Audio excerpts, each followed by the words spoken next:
প্রায় 4 বছর আগে নির্বাচিত সরকারকে হটিয়ে ক্ষমতা পুনরায় দখল করে নিয়েছিল তালেবানরা।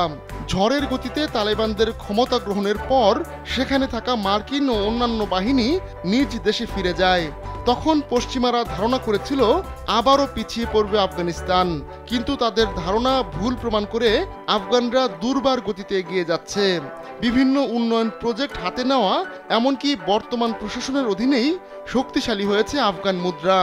নানা চড়াই উতরাই পেরিয়ে এতটা পথ পাড়ি দেওয়ার পর এবার রুশ প্রেসিডেন্ট ভ্লাদিমির পুতিনের কাছ থেকে সুখবর পেল তালেবানরা।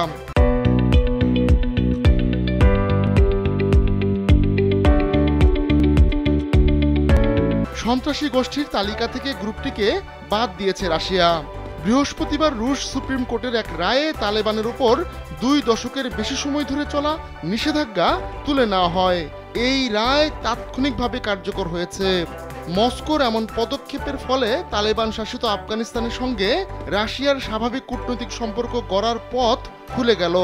যদিও এখন পর্যন্ত তালেবান সরকারকে কোনো দেশই আনুষ্ঠানিক স্বীকৃতি দেয়নি, তবে রাশিয়া ধীরে ধীরে গোষ্ঠীটির সঙ্গে ঘনিষ্ঠতা বাড়াচ্ছে।